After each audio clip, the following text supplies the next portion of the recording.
Itu merupakan langkah ketidakberhasilan pemerintah menangani kemiskinan.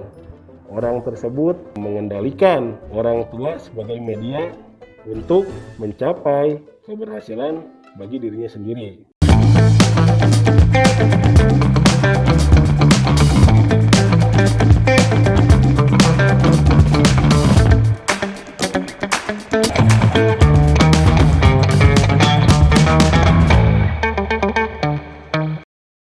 Oke, mohon izin rekan-rekan CSP. Perkenalkan, saya Jang Badak.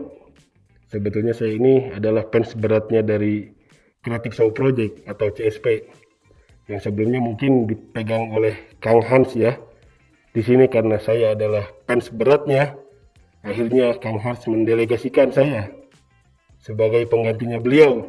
Bukan pengganti sih, lebih arahnya kita nanti akan jadi partner gitu. Nah, di sini sama halnya dengan Kang Hans, saya akan membahas dengan berbagai permasalahan, fenomena, cerita, misteri atau apapun. Nah, di sini nanti saya perlu masukan dari teman-teman semua terkait apa yang mesti saya bahas. Tetap semangat, tetap gembira. Creative Show Project. Kita coba cek mandi lumpur. Detik-detik nenek ini pingsan karena kedinginan dan badan sudah bergemetar.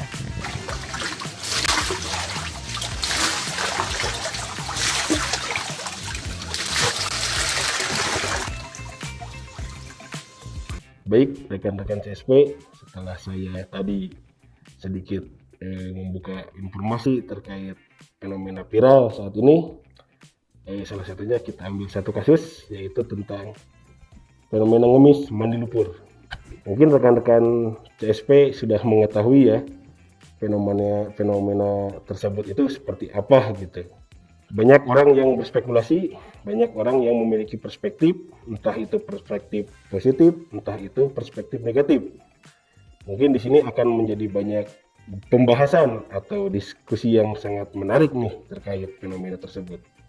Nah, rekan-rekan CSP, mungkin kita sama ketahui, akan kita coba gali apa sih sudut pandang positif dari fenomena tersebut, terus mana lagi sih sudut pandang yang mengarah ke arah negatif gitu. Baik, kita bahas terkait perspektif positif. Jadi perspektif positifnya dari kejadian tersebut yaitu tanpa disadari ya, tanpa kita lihat, tanpa kita rasakan, mungkin yang bersangkutan bisa merasakan hasilnya gitu. Entah dari perubahan gaya hidup, perubahan ekonomi, dan hal yang lain-lainnya.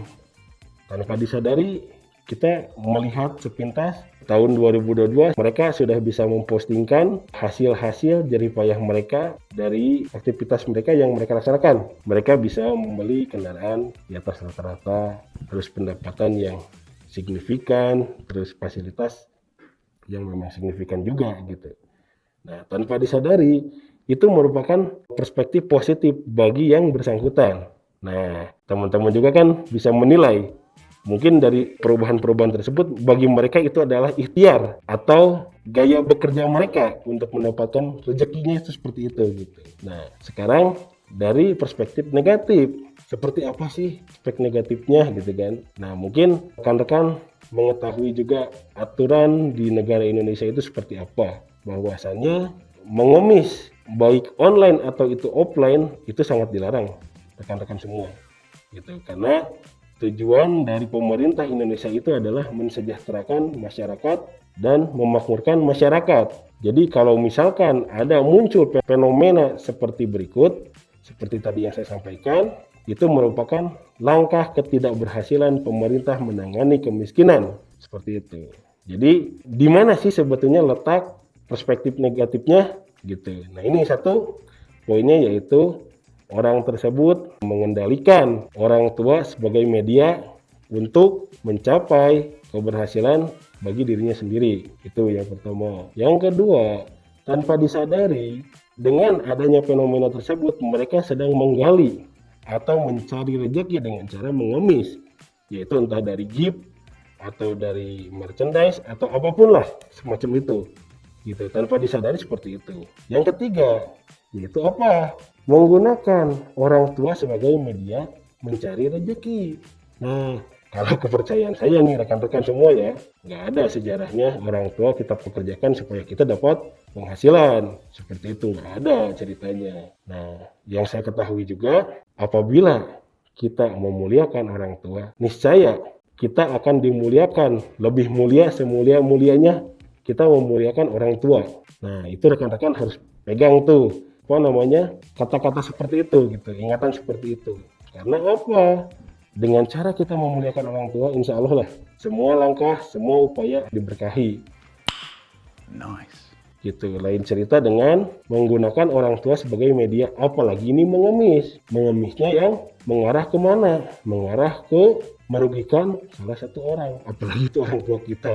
Waduh, saya nggak habis pikir itu gimana perasaan orang tuanya. Mungkin dari segi kebahagiaan melihat orang anaknya bahagia, ya orang tua mana sih yang ikut bahagia ya?